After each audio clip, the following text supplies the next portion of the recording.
ओम श्री सद्गुरुदेव भगवान की जय। गुरुर्ब्रह्मा गुरुर्विष्णु गुरुर्देवो महेश्वर गुरुर्साक्षात् परम ब्रह्म तस्मै श्री गुरुवे नमः। ओम श्री सद्गुरुदेव भगवान की जय। आज का प्रश्न है, सरस्वती पूजा क्या है और ये बसंत पंचमी को की जाती है। तो वास्तव में सरस्वती है क्या?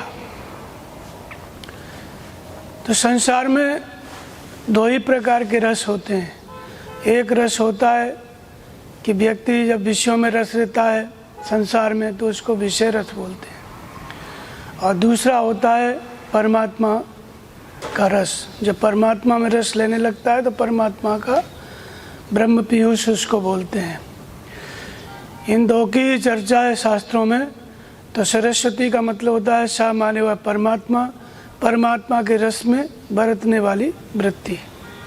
जब साधक या कोई भक्त या तो संसार में रस लेगा विषयों में, और जब विषयों का त्याग करेगा तो वो परमात्मा में रस लेता है। तो परमात्मा में रस लेने लगता है, परमात्मा के अनुरूप उसके रस में जो बरतने वाली प्रवृत्ति है वही सरस्वती है। लेकिन सरस्वती जैसे कि लोग अलग से एक मूर्ति बना लेते हैं, उसको विद्या की देवी मानते हैं, स्कूलों में रख के उसकी पूजा करते हैं। ये जो आरंभ हो गया पूजा पाठ, ये 2-2,500 वर्ष से आरंभ हुआ है। पहले नहीं था सरस्वती की मूर्ति बना करके पूजना, क्योंकि वह एक अनुभूति है, वो साधक का एक स्तर है भक्त का।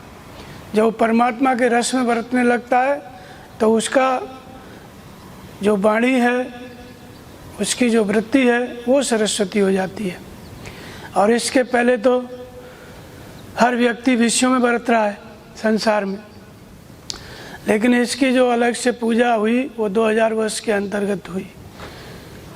जब शुंग काल आया तो संस्कृत पे प्रतिबंध लग गए। गीता कोई पढ़ेगा नहीं, पढ़ाएगा नहीं, सिर्फ ब्राह्मण ही पढ़ेगा पढ़ाएगा, और गीता पे प्रतिबंध लग गए। गीता के द्वारा लोग समझ सकते थे, तो जब गीता नहीं पढ़नी है तो लोग भूल गए धर्म क्या है, किसकी पूजा करनी है, सब कुछ भूल गए। फिर धीरे धीरे पौराणिक समय में लोगों ने अनेक प्रकार के पुराणों की रचना की, विद्यार्थी जो पढ़ते थे उन्होंने। और उसके बाद जो व्यवस्था थी समाज की, 4 विभाग होते हैं पूरे विश्व में। एक सेवा विभाग होता है, और एक व्यापार वर्ग होता है, एक जो होता है वो सीमा सुरक्षा विभाग होता है, सामरिक विभाग, और एक होता है नीति निर्धारण करने वाला। ये 4 विभाग पूरी दुनिया में होते हैं, 4 वर्ग सब जगह होते हैं।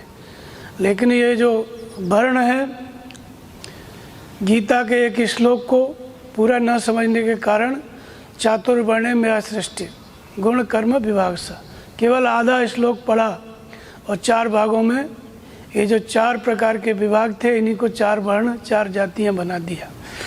तो उसमें से ब्राह्मण की देवी सरस्वती, ब्राह्मण सरस्वती की पूजा करे, क्षत्रिय दुर्गा की पूजा करे, और वैश्य लक्ष्मी की करे, शूद्र भूत भवानी की करे। तो इस तरह से 4 भागों में समाज बट गया, और फिर इस प्रकार से देवी देवताओं की पूजा आरंभ हो गई गीता को न जानने के कारण। अब गीता हमारा सबका मूल धर्मशास्त्र है, सबसे पुराना। भगवान कृष्ण कहते हैं कि मैंने इस अविनाशी योग को कल्प के आरंभ में सूर्य से कहा, सूर्य ने अपने पुत्र मनु से कहा, मनु से इक्ष्वाकु ने जाना, और फिर राजर्षि काल आते आते ये योग लुप्त हो गया। वही पुरातन योग में तुमसे कहने जा रहा हूँ। पहले भी मैंने कहा, सृष्टि के आरंभ में जब सृष्टि की उत्पत्ति नहीं हुई तब भी भगवान ने गीता कही, नाम था अविनाशी योग। और द्वापर में लोग भूल गए थे तो अर्जुन को फिर वही गीता बताई। तो इस तरह से ये गीता क्या है, हमारा धर्मशास्त्र है। इसको भूलने के कारण ये अनेक प्रकार के देवी देवताओं की पूजा प्रचलन में आई।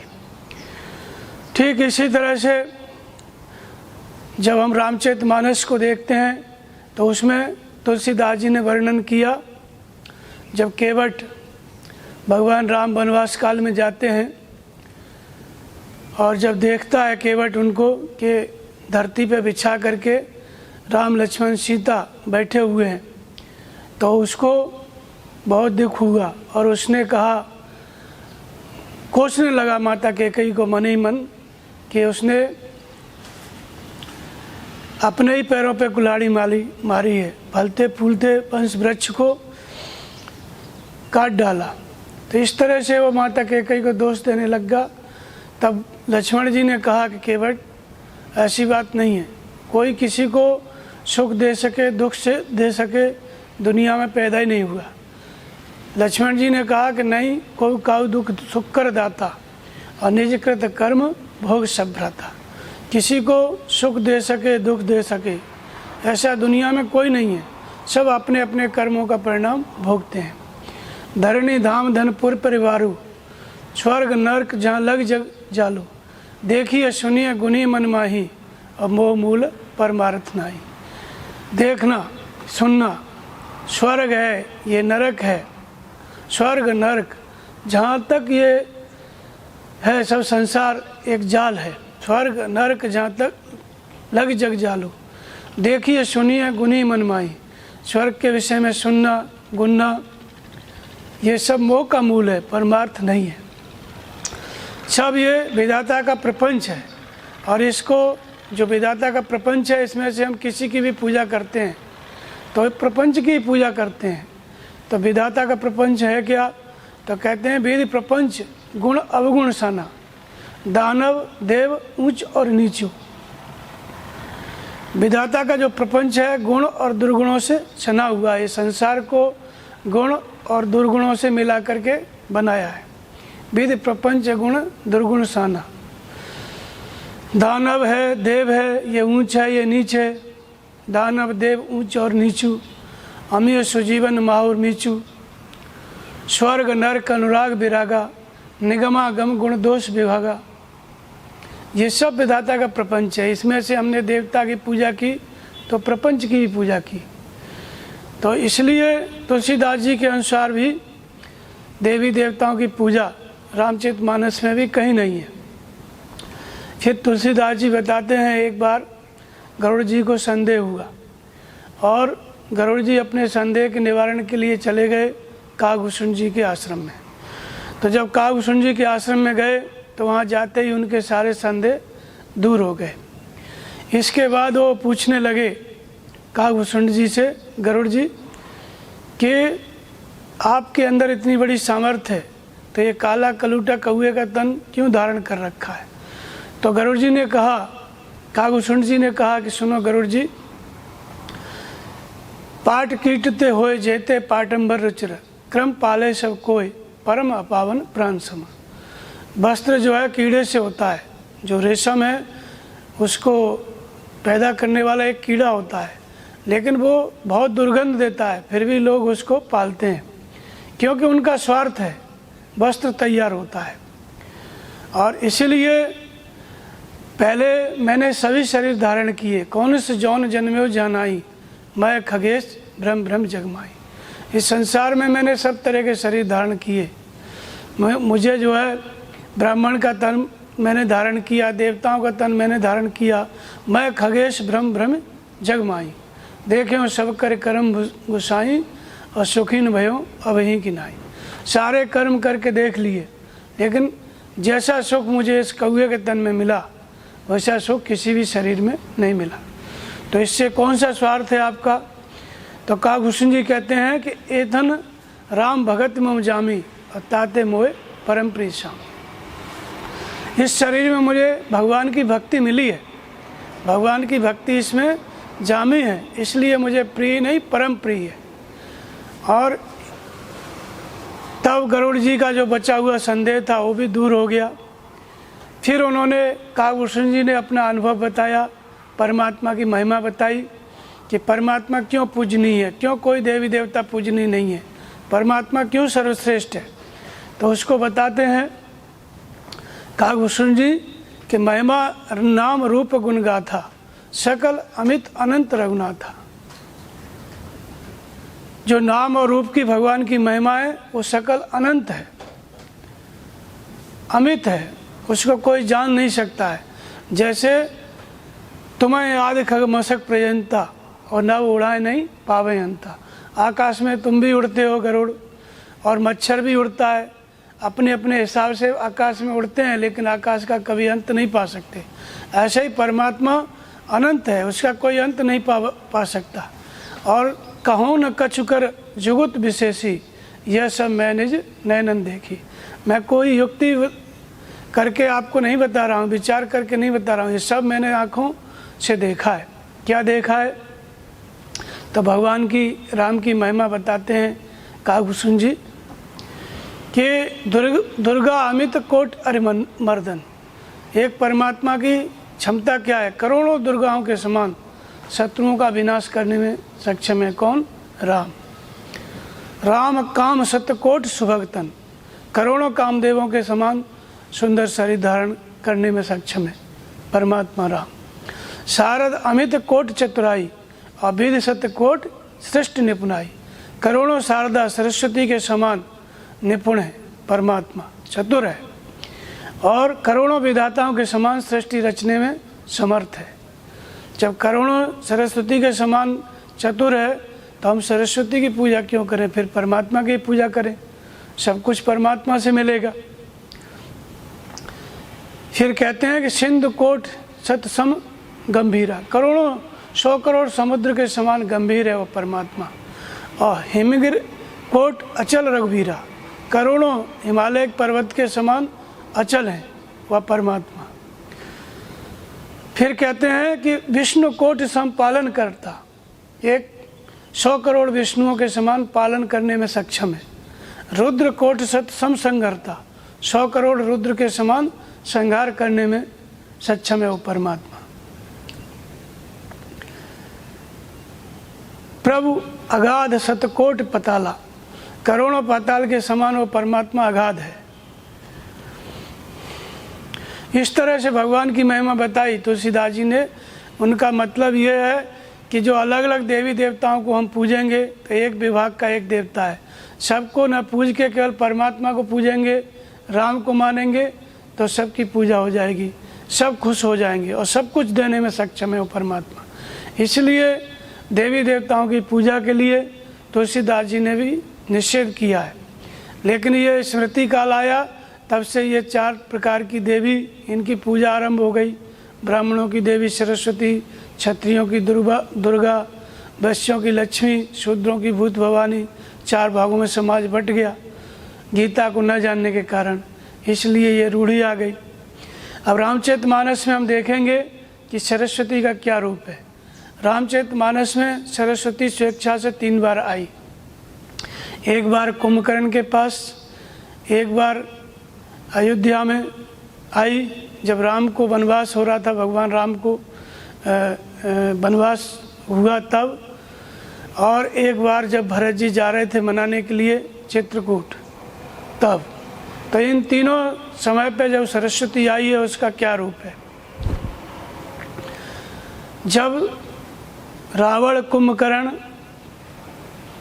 और विभीषण तीनों तपस्या करने लग गए ब्रह्मा जी की, जब तपस्या करने लगे विधाता की, तो ब्रह्मा जी प्रसन्न हुए। तो रावण ने कहा कि हमको 1 लाख वर्ष आयु चाहिए, तो उसको 1 लाख वर्ष आयु कहा और कहा कि अमर होना चाहते हैं। तो विधाता ने कहा कि अमर तो नहीं हो सकते। तो फिर उनको वरदान दिया कि मनुष्य और वानर 2 को छोड़ के हमें कोई नहीं मार सकता। रावण को वरदान दिया, वरदान 10,000 वर्ष रावण ने तपस्या किया, तब ये विधाता ने वरदान रावण को दिया। इसके बाद विभीषण पे दृष्टि पड़ी, तो विभीषण को देखा तो ब्रह्मा जी खुश हुए। उन्होंने कहा कि तुम ही इस कुल का उद्धार करोगे, वर मानो। तो विभीषण ने कहा कि मुझे भगवान की भक्ति चाहिए। इसके बाद जब कुंभकर्ण को देखा तो विधाता घबरा गए। उन्होंने देखा कि इतना बड़ा इसका आकार है, जो ये खल नित्य करब आहारू हो ये सब उजार संसारू। अगर ये केवल भोजन करेगा तो मेरी बनाई हुई सृष्टि को चौपट कर देगा, समाप्त कर देगा। विश्व वेग पुनः चौपट हुई। और इसके लिए तब विधाता ने सरस्वती को बोला कि जाके इसकी जीभ पे बैठ जाओ, तो जो ये मांगना चाहता है वो न मांगे, दूसरा कुछ मांग ले। सरस्वती उसकी जीभ पे बैठ गई, कुंभकर्ण की पे। फिर विधाता ने कहा कि अब वरदान मांगो। तो कुंभकर्ण ने मांगना चाहता था इंद्रासन, लेकिन मांग लिया निद्रासन। कुंभकर्ण ने कहा कि मैं 6 महीना सोऊं और 1 दिन जगूं। विधाता ने कहा तथास्तु। इसके बाद फिर ब्रह्मा जी ने देखा कि 1 दिन जगेगा तो 1 दिन में भी कहीं चौपट न कर दे। तो फिर उन्होंने कहा कि जिस दिन तुमको कच्ची नींद में जगाया जाएगा उसी दिन तुम्हारी मृत्यु हो जाएगी। अब ब्रह्मा जी की तपस्या किया। सरस्वती के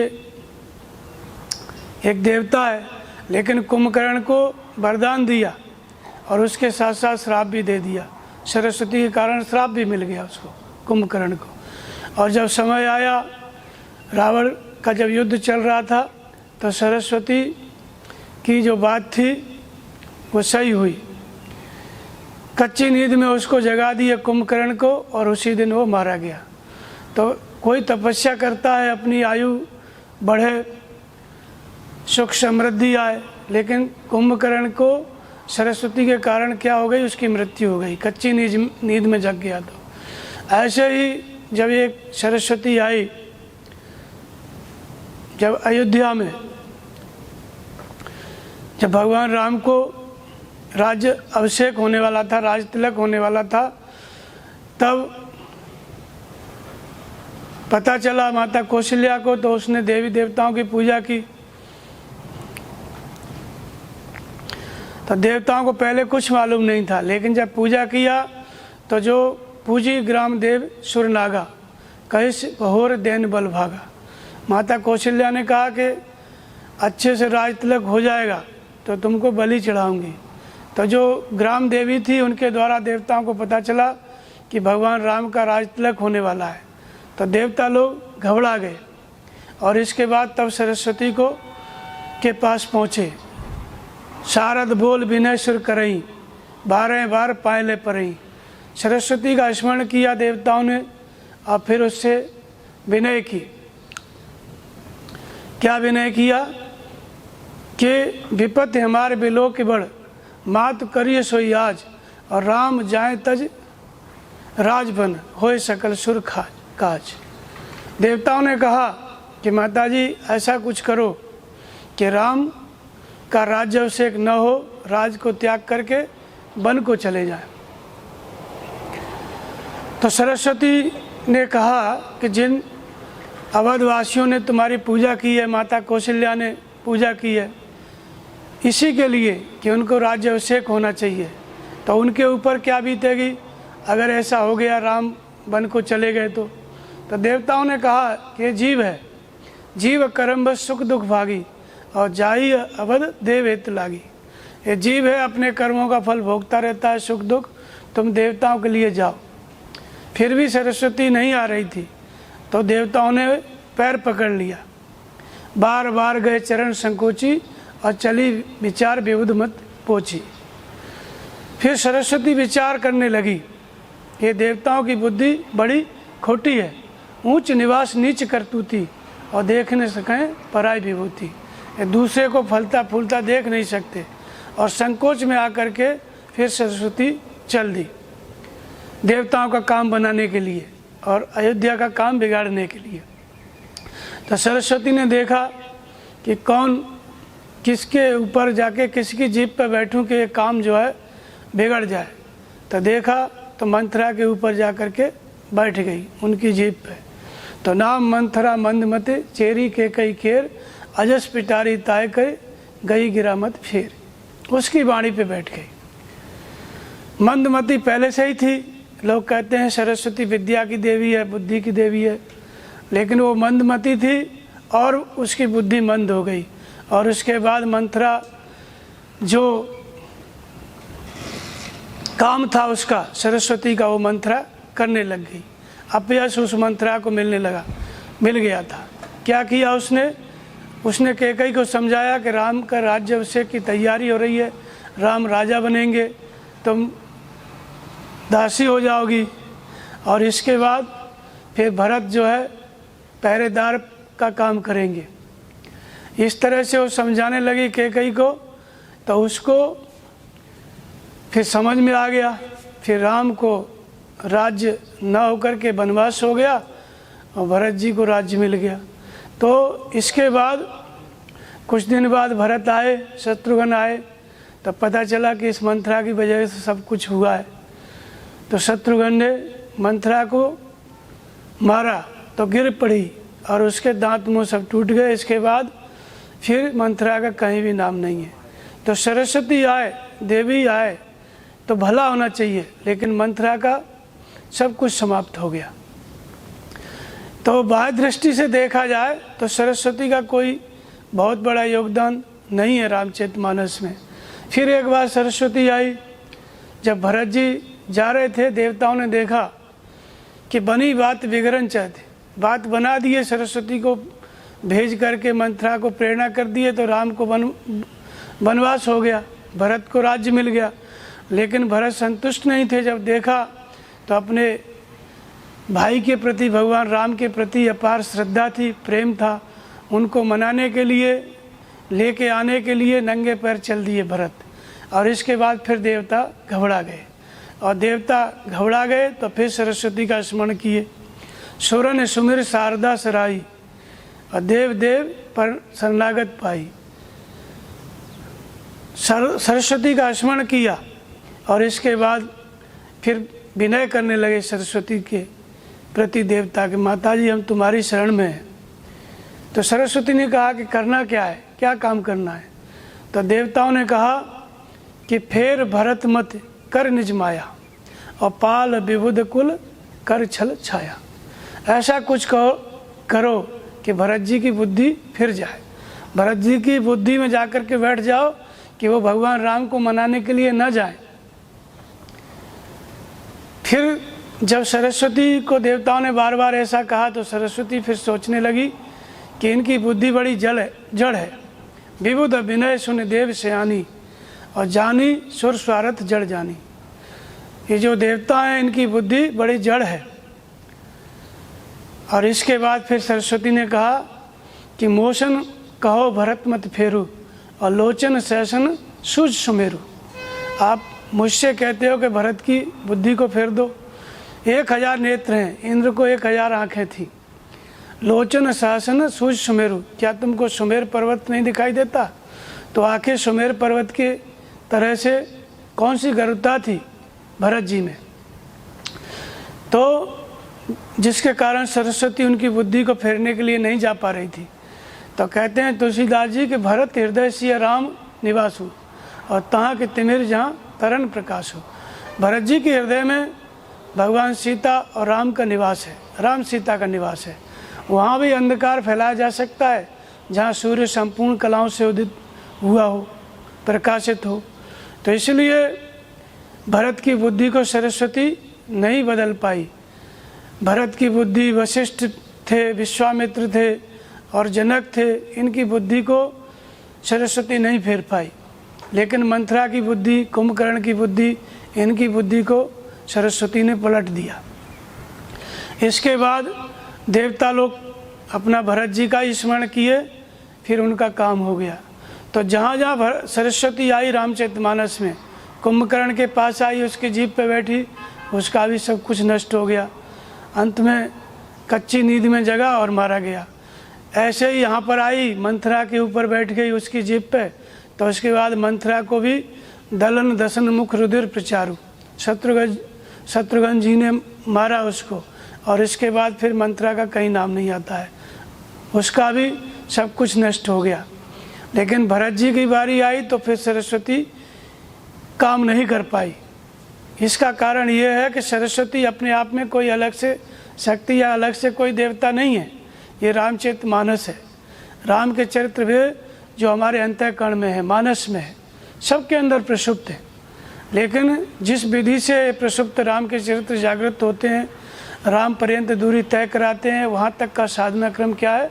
ये रामचरितमानस है, रामायण अर्थात राम का घर। तो इसी तरह से सरस्वती भी हमारे अंतःकरण की घटना है, अंतःकरण की एक वृत्ति का नाम है। तो जैसे आप देखेंगे कि सरस्वती, दो प्रकार के रस होते हैं। एक तो विषयों में रस लेता है व्यक्ति, और जब विषयों का रस त्याग देता है, वासनाओं में रस लेता है, जब वासनाओं का त्याग कर देता है तो फिर वो परमात्मा में रस लेने लगता है। तो परमात्मा के रस के अनुरूप बरतने वाली प्रवृत्ति, ये क्या है? सरस्वती है। अब आप देखेंगे उदाहरण 2-3 कि जैसे भरतहरि थे, वो वासनाओं में डूबी थे, संसार में डूबे हुए थे, विषयों में रस ले रहे थे, लेकिन उनके विषय में उनको कैसे वैराग्य होगा? एक कहानी आती है कि उनकी एक रानी थी पिंगला, और जिसको वे बहुत मानते थे। पहले वो राजा थे और इसके बाद बहुत सी रानियाँ थी, लेकिन पिंगला को बहुत मानते थे।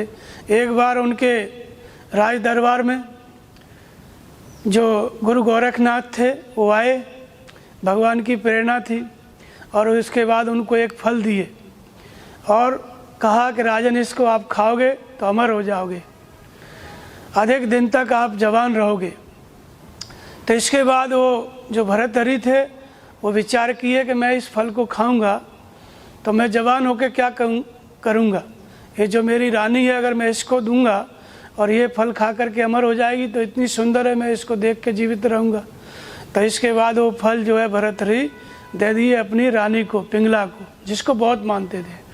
और इसके बाद वह पिंगला सोची, वो राजा तो उसके पति थे ही, लेकिन वो राजा के साथ साथ जो घोड़ों का सरदार था उससे उसका प्रेम था, उसको मानती थी पिंगला।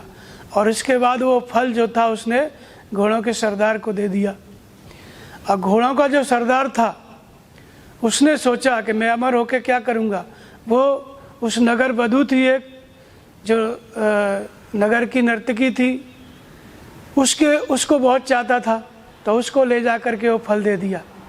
उसको फल ले जा कर के दे दिया तो उसने सोचा कि मैं इतना गलत काम करते करते मेरा जीवन बीत गया, मैं इस फल को खा के अमर होकर गलत ही काम करूँगी, तो क्यों ना मैं इस फल को राजा को जा कर के दे दूँ।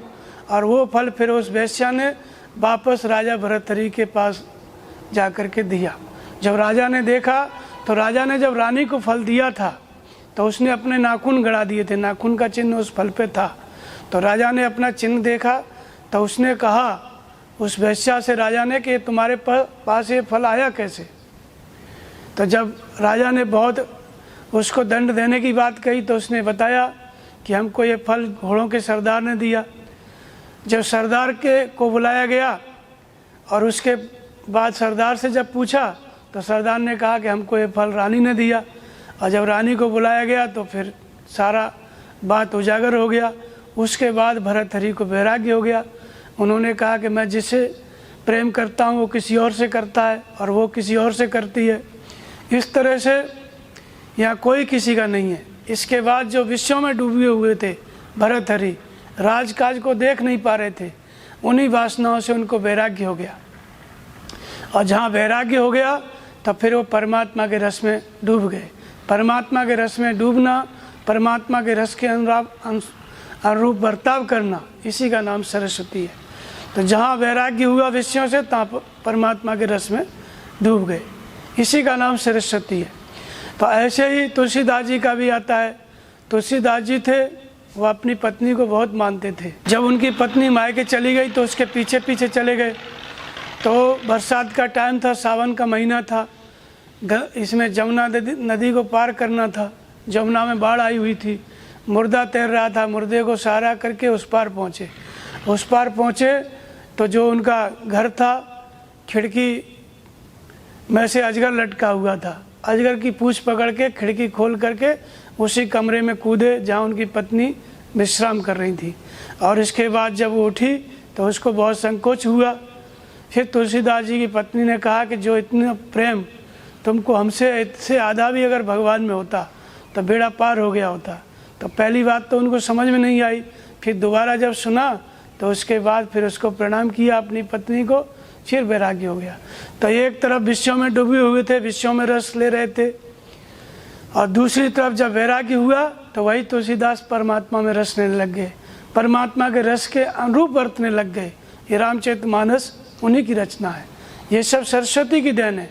परमात्मा के रस के अनुरूप बरतने वाली वृत्ति तुलसीदास जी की हो गई, और जब परमात्मा के रस में बरतने लग गए तो रामचरितमानस की रचना कर दी है। तो ये है सरस्वती। तो इस तरह से सरस्वती का मतलब होता है परमात्मा के रस के अनुरूप बरतने वाली प्रवृत्ति। भगवान कृष्ण गीता में कहते हैं कि ये यथा माम प्रपद्यन्ते तांस तथैव भजाम्यहम् मम वर्तमान वर्तन्ते मनुष्या पार्थ सर्वशः। ये यथा माम प्रपद्यन्ते, जो मुझे जैसे जैसे भजता है मैं भी अर्जुन उसको वैसे वैसे भजता हूँ। मम वर्तमान वर्तन्ते मनुष्या पार्थ सर्वशः, जो मेरे अनुरूप बरतता है।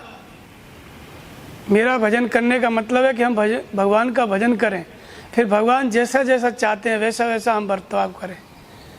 तो अगर वैसे वैसे हम बर्ताव करने लगते हैं तो भगवान कहते हैं कि वो संपूर्ण पापों से छूट जाता है। जो मेरे इस मत के अनुसार बरतता है, साधना में साधन चक्र के अनुसार बरतता है, वो संपूर्ण पापों से, संपूर्ण कर्मों से छूट जाता है। तो परमात्मा के अनुरूप बरतने का मतलब है कि जैसे जैसे भगवान चलाना चाहें वैसे वैसे हम चलें। ये वृत्ति हमारे अंदर काम करने लग गई, भगवान के आदेश पालन की क्षमता आ गई, तो हमारी वाणी, हमारा मन, ये सब सरस्वती हो जाता है।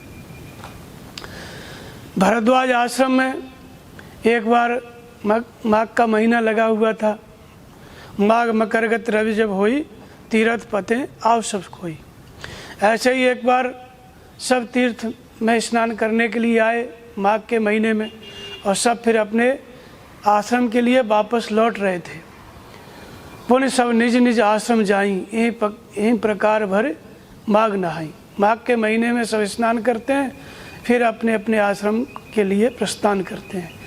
तो वही समय था याज्ञवल्क्य मुनि परम विवेकी और भरद्वाज राखे पद टेकी।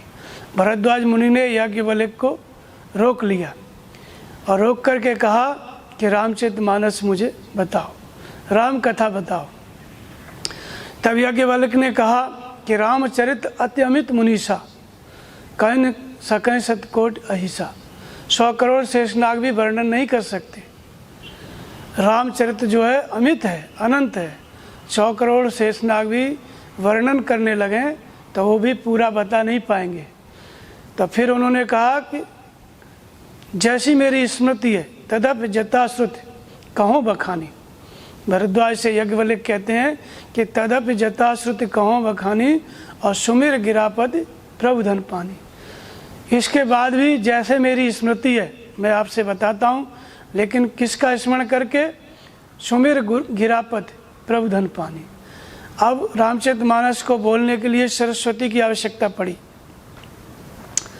लेकिन सरस्वती की पूजा उन्होंने नहीं की। पूजा किसकी की? सुमिर गिरापद प्रभु धन पानी, जो प्रभु हैं, परमात्मा है, भगवान राम, उनका स्मरण किया। आवश्यकता पड़ी सरस्वती की, लेकिन स्मरण किया किसका? परमात्मा राम का। क्यों? क्योंकि शारद अमित कोट चतुराई, करोड़ों सरस्वती के समान चतुरता बोलने की किसमें है? परमात्मा राम में। तो जब परमात्मा राम करोड़ों सरस्वती के समान बोलने में प्रवीण हैं, चतुर हैं, तो हम सरस्वती की पूजा क्यों करें? इसीलिए याज्ञवल्क्य मुनि ने किसको स्मरण किया? भगवान राम को। क्यों किया? क्या है सरस्वती? तो कहते हैं शारद दार नार समस्वामी और राम सूत्रधर अंतर्यामी। सरस्वती क्या है? कठपुतली है। कठपुतली का खेल राजस्थान में बताया जाता है। एक धागे से काठ की एक मूर्ति होती है, उसको जो खेल दिखाने वाले होते हैं उसको दूर बैठ करके अपना रस्सी से नचाते रहते हैं। जैसा खेल बताना है वैसा बताएंगे, लेकिन उसका सूत्र किसके पास रहता है? जो उस कठपुतली को नचाता है उसके पास। तो यहाँ पे याज्ञवल्क्य मुनि कहते हैं कि सरस्वती कौन है? तो कहते हैं शारद दार नार, कठपुतली है। काठ की पुतली है सरस्वती, शारद दार नारसम स्वामी। और राम कौन है? राम सूत्रधर अंतर्यामी। इसके जो सूत्र धरे हैं, नचाने वाले हैं, इस सरस्वती को काम कराने के लिए जो आज्ञा देते हैं, जिनके अधीन ये सरस्वती काम करती है, वो सूत्रधर कौन है? वो परमात्मा राम है। तो परमात्मा राम किसके हृदय में उसको प्रेरणा करके नचाते हैं, काम करने के लिए आज्ञा देते हैं? तो जय पर कृपा करें जन जानी, कभी उर अजर नचावे पानी। जिस पर भगवान की कृपा होती है उसके हृदय में सरस्वती को संचालित कर देते हैं। तो कठपुतली है सरस्वती, तो इसका मतलब होता है कि सरस्वती अलग से कोई देवी नहीं है, ये तो जड़ है। जब भगवान काम करने लगते हैं तो सरस्वती काम करने लगती है। राम नचाने वाले हैं। तो यहाँ पर क्या है? यज्ञवल्क का मतलब क्या है? यज्ञवल्क होता है यज्ञ की जानकारी, भजन की जानकारी। और भरद्वाज क्या है? भरद्वाज का मतलब होता है भजन करना। यज्ञ क्या है? यज्ञ नाम जप यज्ञोस्मि। जो महापुरुष होते हैं, सदगुरु होते हैं, उनके द्वारा हमने समझा। क्या समझा? नाम का जप समझा। तो नाम का जप हमको समझ में आ गया, फिर उस नाम जप में हम लग गए और नाम जप में हमारा मन स्थिर हो गया, तो इसको कहते हैं भरद्वाज। मन रुक गया, भजन पकड़ में आ गया तो भरद्वाज। तो इसके बाद फिर काम करने लगती है सरस्वती। तो बैखरी से जपेंगे, बोल करके मध्यमा से जपेंगे, पश्चंती से जपेंगे। तो यही वाणी है, इसी वाणी को सरस्वती भी कहा गया है। जब नाम जप में हम लग जाते हैं तो धीरे धीरे परमात्मा के रस में साधक भक्त डूबने लगता है। जब डूबने लगता है तो उसको भगवान चलाने लगते हैं। जैसे जैसे वो भगवान के रस में डूबता है वैसे वैसे भगवान मार्गदर्शन करने लगते हैं, ये सही है ये गलत है बताने लगते हैं, साधक चलने लगता है। तो परमात्मा के रस के अनुरूप बरतने वाली जो वृत्ति है वो सरस्वती है यहाँ पर। फिर तुलसीदास जी कहते हैं कि पुण्य बंधम शारद सुर सरता और जुगल पुनीत मनोहर चरता। तुलसीदास जी वंदना करते हैं कि शारद और सुर सरता यानी गंगा जी का और सरस्वती की मैं वंदना करता हूँ। तो क्या है इनका स्वरूप? तो कहते हैं मज्जन पान पाप हर एका। ये जो गंगा जी हैं स्नान करने से पाप का हरण करती हैं। और कहत सुनत एक हर अविवेका। सरस्वती क्या है? कहने और सुनने से अविवेक का हरण करती है। सुनो तात मायाकृत गुण और दोष अनेक, गुण यह उभय न देखिए, देखिए सो अविवेक। गुण और दोष मायाकृत अनंत हैं, न गुणों को देखना है न दोषों को देखना है। गुणों को भी देखता है तो भी अविवेक है, दोषों को भी देखता है तो भी अविवेक है। तो अविवेक का हरण कौन करता है? सरस्वती करती है। तो सरस्वती है क्या? तो कहते हैं जब तीर्थराज प्रयाग की महिमा बताते हैं तो राम भक्त मुद मंगलमय संत समाजो और जो जग जंगम तीर्थ राजो। संत समाज क्या है? तीर्थराज प्रयाग है। तो इसमें तीर्थराज प्रयाग बाहर का प्रयागराज है, उसमें गंगा है, जमुना है, सरस्वती है, 3 नदियाँ मिलती हैं। लेकिन संत समाज रूपी प्रयाग में कौन सी 3 नदियाँ मिलती हैं? तो कहते हैं कि राम भक्त जहाँ सुरसर धारा और सरसय ब्रह्म विचार प्रचारा, वेद निषेधमय कलमल हरणी कर्म कथा रविनंदन भरणी। 3 नदियाँ बताई कि राम भक्त जहाँ सुरसर धारा। जो संत समाज है, जो संत है, वो चलता फिरता प्रयाग है। सभी सुलभ सब दिन सब देशा। एक तो प्रयागराज है, इलाहाबाद प्रयागराज वहाँ पर, और एक कौन सा प्रयागराज है? संत जो है वो चलता फिरता प्रयाग है। वहाँ से कौन सी गंगा निकलती है? तो कहते हैं राम भक्ति जहाँ सुरसर धारा। राम भक्ति रूपी गंगा। भक्ति माने जुड़ना, विभक्त माने अलग। हम किससे अलग हैं? परमात्मा से। और किससे जुड़े हुए हैं? संसार से। भक्ति क्या है? संसार से अलग हो जाए, परमात्मा से जुड़ जाए। भक्ति माने जुड़ना। ये काम कौन करता है? संत समाज रूपी प्रयाग। जो संत हैं वो जो प्रयागराज के स्वरूप हैं, तत्वदर्शी, जिन्होंने परम तत्व परमात्मा का यज्ञ करते करते उसे प्राप्त कर लिया है, ऐसे संत क्या है? वो प्रयागराज हैं, चलता फिरता प्रयागराज है। तो वो हमको किससे जोड़ते हैं? भगवान से जोड़ते हैं। राम भक्ति, राम से जोड़ते हैं। कैसे? प्रथम भक्ति संतन कर संगा। भक्ति हमको भगवान से जोड़ना है तो पहले ऐसे संत मिले, तब हम भगवान से जुड़ेंगे। तो वो कैसे जोड़ते हैं? भक्ति जागृत कर देते हैं। भगवान से मिलने की जो विधि है वो जागृत हो जाती है। वो जागृत किस रूप में होती है? भगवान बताने लगते हैं, प्रेरणा करने लगते हैं, तो भक्ति जागृत हो जाती है। तो भगवान के जो बताने का क्रम है वो जागृत हो जाता है। उसके बाद कहते हैं सरस्वती क्या है? तो कहते हैं सरसे ब्रह्म विचार प्रचारो। सरस्वती क्या है? ब्रह्म के विचारों का प्रचार। अब ब्रह्म के विचार हमको मिलेंगे तभी तो हम किसी को बताएंगे। लेकिन कब मिलते हैं ब्रह्म के विचार? तो व्यापक एक ब्रह्म अविनाशी सच्चेतन घन आनंद राशि। कहाँ रहता है वो ब्रह्म, वो परमात्मा? तो कहते हैं अस प्रभु हृदय अक्षत विकारी सकल जीव जग दीन दुखारी। वह परमात्मा हमारे हृदय में रहता है। हम हृदय से स्थित उस ईश्वर से जुड़ गए, ब्रह्म से जुड़ गए। जोड़ेगा कौन? तत्वदर्शी जो सद्गुरु हैं, संत हैं, उनका हम स्मरण करेंगे तो हमारे हृदय से जो प्रसुप्त ईश्वर है, ब्रह्म है, वो जागृत हो जाएगा। फिर जब जागृत हो जाता है तो उस परमात्मा से हम जुड़ जाते हैं। यहाँ से भक्ति की जागृति हो जाती है। जब उनसे जुड़ गए, नाम जपने लगे, ध्यान करने लगे, तो फिर वो ब्रह्म के विचार हमारे हृदय में जागृत हो जाते हैं। ब्रह्म बोलने लगता है, ये करो, ये मत करो। वो अपने विचार प्रस्तुत करने लगता है। उन विचारों का मनन करना क्या है? सरस्वती है। उन विचारों में रस लेना, भगवान ने क्या बताया उसका मनन करना और उसके अनुसार बर्ताव करना, इसका नाम क्या है? सरस्वती है। तो ब्रह्म के विचार का प्रचार सरस्वती है। तो ये पूरा रामचरितमानस क्या है? ये ब्रह्म का ही विचार है। गीता, ये उपनिषद, वेद, ये सब क्या है? ये ब्रह्म का विचार है। ये कहाँ पे पैदा हुए सब? जिसने उस हृदय स्थित ईश्वर में, उस ब्रह्म में अपने मन को स्थिर किया, उससे जुड़ा हृदय स्थित ईश्वर से, अविनाशी ब्रह्म से, तो वो ब्रह्म, वह परमात्मा बोलने लग गया, अपने विचार प्रस्तुत करने लग गया। और जिन जिन महापुरुषों ने अपना ध्यान स्थिर किया उस परमात्मा में, समाधिस्थ हुए, ध्यान की स्थिति में आए, तब ब्रह्म के विचार उनके हृदय में प्रकट हुए। उन्हीं ब्रह्म के विचारों का प्रचार क्या है? ये रामचरितमानस है, कबीर बीजक है, ये सब ब्रह्म का ही प्रचार है, ये ब्रह्म के ही विचार है। तो ये क्या? ये सरस्वती है। इसलिए सरस्वती की वंदना तुलसीदास जी ने आरंभ में ही की कि वर्णा नाम अर्थ संगा नाम रसा नाम छंद समपि और मंगला नाम च कर्तारम वंदे वाणी विनायक हो। इस तरह से वंदना की।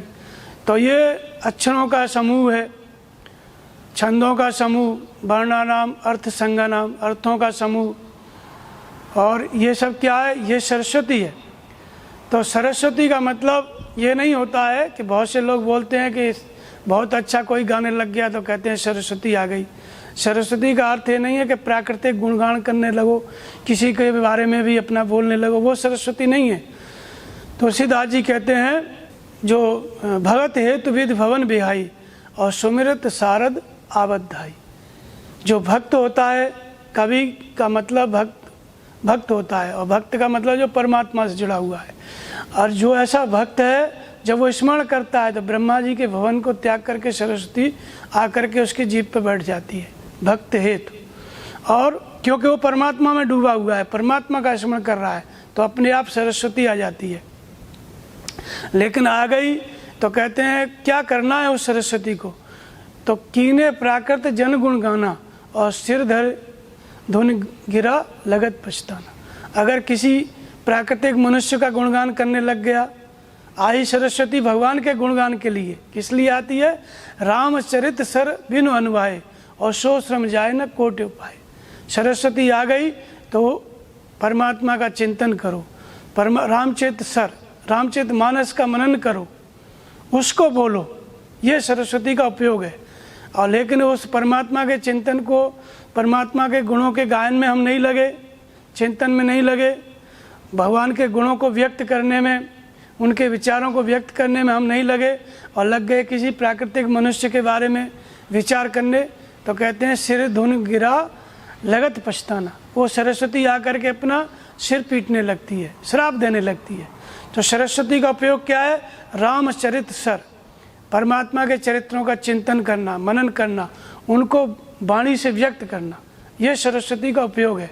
तो इसलिए तुलसीदास जी ने जब रामचरितमानस क्या है, रामचरितमानस में जो शब्द हैं, जो अक्षर हैं, तो कहते हैं कि वर्णानाम अर्थ संज्ञानाम, जो वर्ण है, जो अक्षर हैं, अर्थ समूह हैं, जो रस हैं, इसमें जो बोलने में जो रसों का वर्णन आया है, रस हैं और जो छंद हैं, इन सब का जो समूह है, उस वाणी रूपी सरस्वती की मैं वंदना करता हूँ, जो मंगल करने वाली है।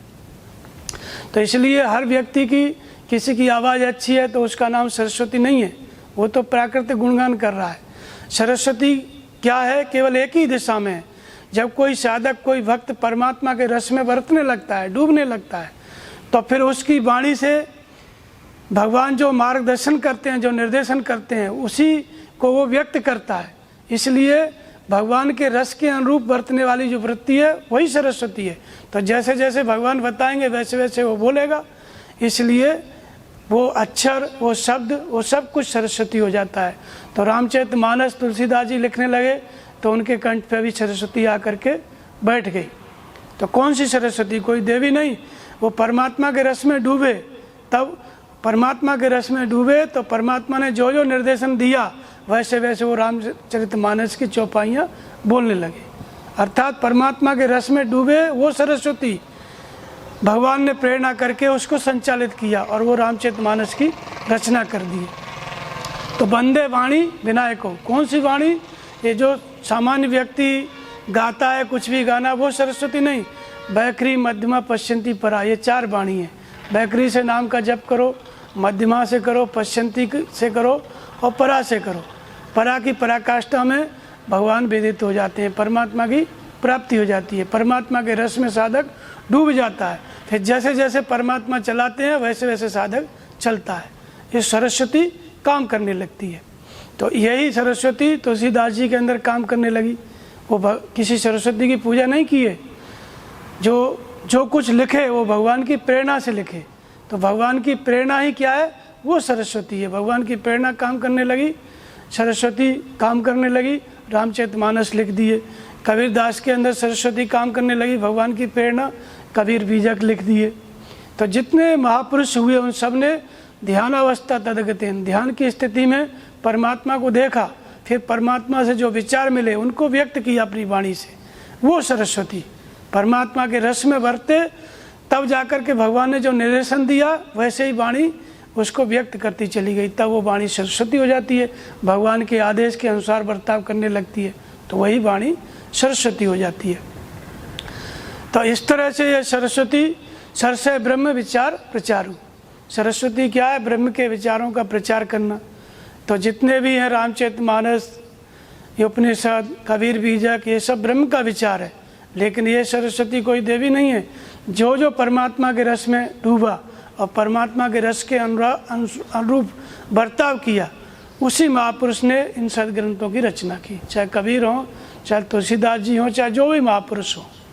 मीराबाई डूबी तो उनके अंदर से भगवान बोलने लगे, परमात्मा के रस में बरतने लगी, तो मीराबाई के जो पद हैं, भजन हैं, वो सब ने सुने होंगे।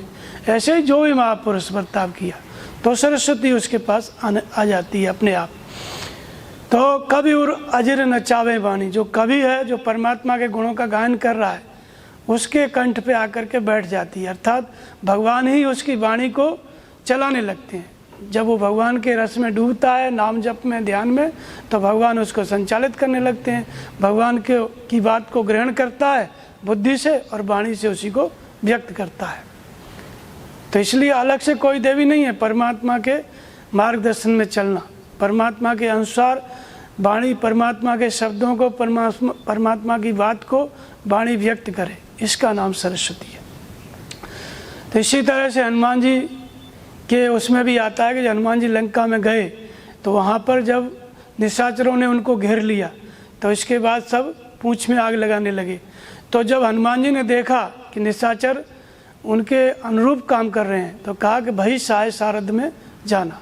अब पूंछ में आग लगाने लगे तो हनुमान जी ने देखा कि वचन सुनत कपि मन मुस्काना और भाई साय सारद में जाना, सरस्वती सहाय हो गई। तो हनुमान जी कोई सरस्वती के भक्त नहीं थे कि भाई साय सारद में जाना। सा और रद, रद माने शब्द होता है, सा माने वह परमात्मा। कौन सा? जो हमारे हृदय में रहता है, वह ब्रह्म, वह परमात्मा। उसका शब्द जब मिला हनुमान जी को, जैसा निर्देशन मिला वैसा काम करने लग गए। तो हनुमान जी का मतलब वैराग्यवान साधक है। जब वैराग्य साधक के अंदर होता है तो जैसा भगवान का मार्गदर्शन मिलता है, शब्द मिलता है, उस शब्द के अनुरूप जो वर्तने वाली वृत्ति है वो सरस्वती है। परमात्मा की के द्वारा जो बताया जा रहा है अनुभव, उसी को शब्द कहते हैं, उसी को अनुभव कहते हैं, और उसी के अनुसार जो वर्तना है वो सरस्वती है। परमात्मा के रस में वर्तना, अर्थात भगवान जैसे कराना चाहते थे वैसे हनुमान जी ने किया और इसलिए लंका जल गई। अर्थात वैराग्यवान साधक को भगवान जैसा निर्देशन देते हैं, शब्द के रूप में, अनुभव के रूप में जो बताते हैं, उसको समझ करके उनके रस के अनुसार जो भगवान चाहते हैं उसके अनुसार जब वर्तने लगता है तो योग रूपी अग्नि में विषय रूपी लंका जल जाती है, विषयों से वैराग्य हो जाता है। तो इसलिए ये भी सरस्वती, यहाँ हनुमान जी ने भी देखा, उनके मन में भी जब प्रेरणा हुई तो वो भी भगवान की प्रेरणा थी सरस्वती, अलग से कोई देवी नहीं। तो ये जो है सरस्वती जो है, अगर हमको सरस्वती चाहिए तो हम भगवान की पूजा करें। कौन से परमात्मा की? जो सबके हृदय में रहता है, सबके हृदय में रहता है। ईश्वर सबूतानाम हृदय से अर्जुन तिष्ठति। बाहर के परमात्मा के नहीं, हृदय में जो राम रहते हैं, जब उनके रस में हम डूब जाएंगे तो भगवान हमको चलाने लगेंगे। उनके रस के अनुसार बरतना, वो जो चाहते हैं उसकी, भगवान जो चाहते हैं उनके अनुसार कार्य करने लगता है साधक, तो उसकी वाणी, उसकी बुद्धि सब सरस्वती हो जाती है, उसकी वृत्ति सरस्वती हो जाती है। बोलिए श्री गुरुदेव भगवान की जय।